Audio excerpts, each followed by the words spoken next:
Welcome to your daily video and audio Bible, with transcripts to keep you focused, with Old Testament and Psalms read by Matt, and New Testament and Proverbs read by Ruth.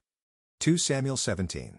Moreover, Ahithophel said to Absalom, "Let me choose 12,000 men, and I will arise and pursue David tonight. I will come upon him while he is weary and discouraged and throw him into a panic, and all the people who are with him will flee. I will strike down only the king, and I will bring all the people back to you as a bride comes home to her husband.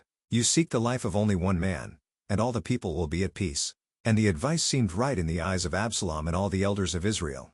Then Absalom said, "Call Hushai the Archite also, and let us hear what he has to say." And when Hushai came to Absalom, Absalom said to him, "Thus has Ahithophel spoken.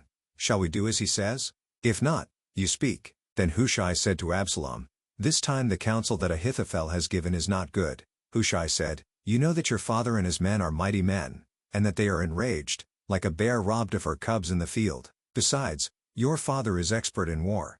He will not spend the night with the people. Behold, even now he has hidden himself in one of the pits or in some other place.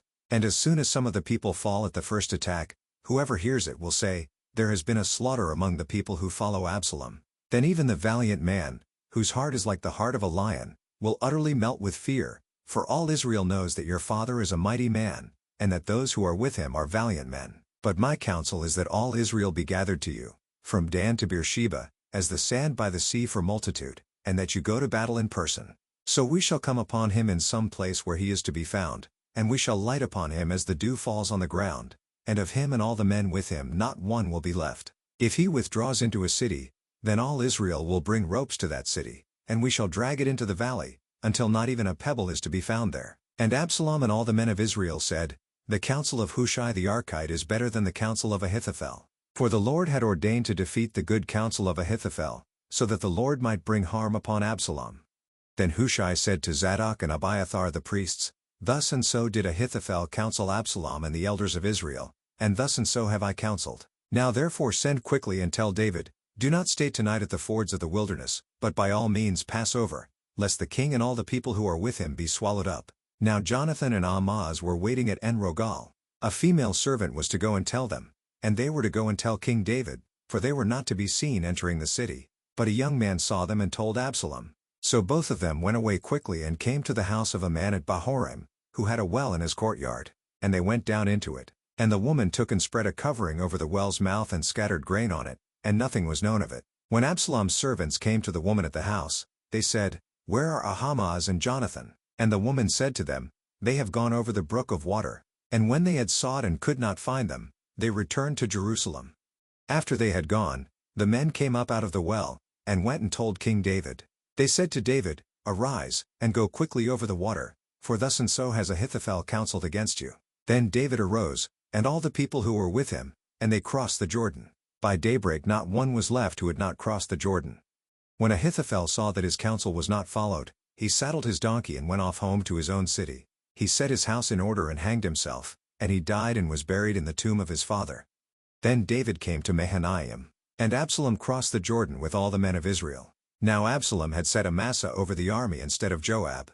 Amasa was the son of a man named Ithra the Ishmaelite, who had married Abigail the daughter of Nahash, sister of Zeruiah, Joab's mother. And Israel and Absalom encamped in the land of Gilead. When David came to Mahanaim, Shobi the son of Nahash from Rabbah of the Ammonites, and Machir the son of Amiel from Lo-Debar, and Barzillai the Gileadite from Rogelim, brought beds, basins and earthen vessels, wheat, barley, flour, parched grain, beans and lentils, honey and curds and sheep and cheese from the herd, for David and the people with him to eat. For they said, "The people are hungry and weary and thirsty in the wilderness." John 19:23-42. When the soldiers had crucified Jesus, they took his garments and divided them into 4 parts, 1 part for each soldier, also his tunic. But the tunic was seamless, woven in one piece from top to bottom, so they said to one another, "Let us not tear it, but cast lots for it to see whose it shall be." This was to fulfill the scripture which says, "They divided my garments among them, and for my clothing they cast lots." So the soldiers did these things, but standing by the cross of Jesus were his mother and his mother's sister, Mary the wife of Clopas, and Mary Magdalene. When Jesus saw his mother and the disciple whom he loved standing nearby, he said to his mother, "Woman, behold, your son." Then he said to the disciple, "Behold, your mother." And from that hour the disciple took her to his own home. After this, Jesus, knowing that all was now finished, said to fulfill the scripture, "I thirst." A jar full of sour wine stood there.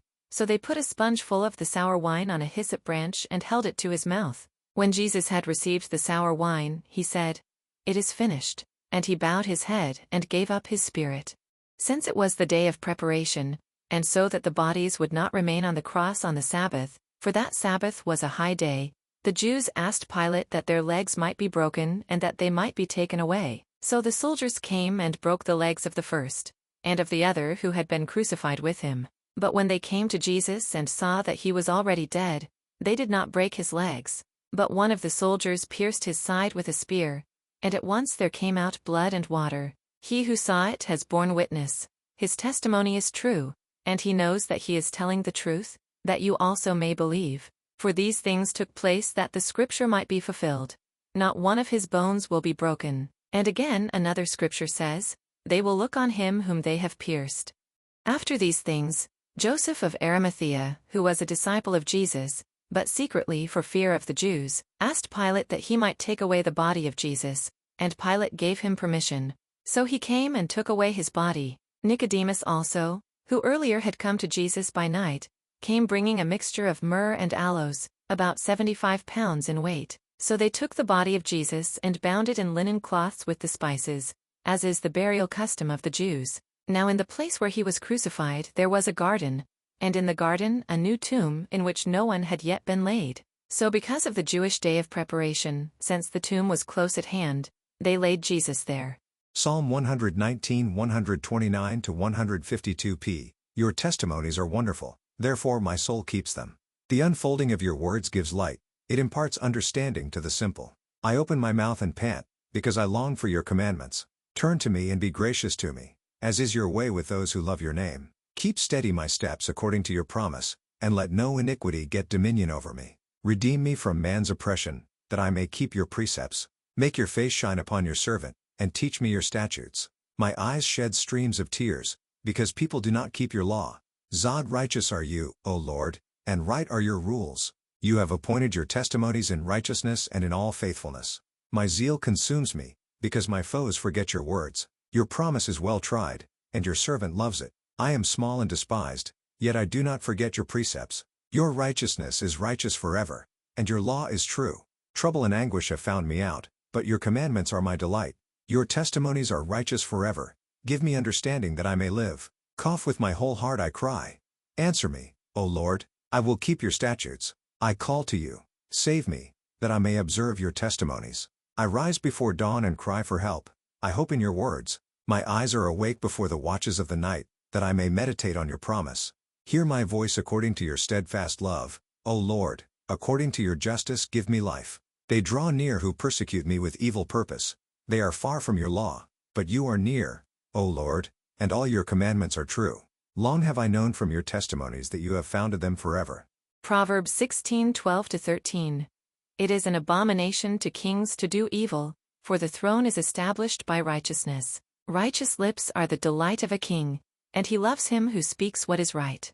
Thank you for joining with us. To be part of the community, please check the link in the description below or check Daily Hope for Revival on Facebook.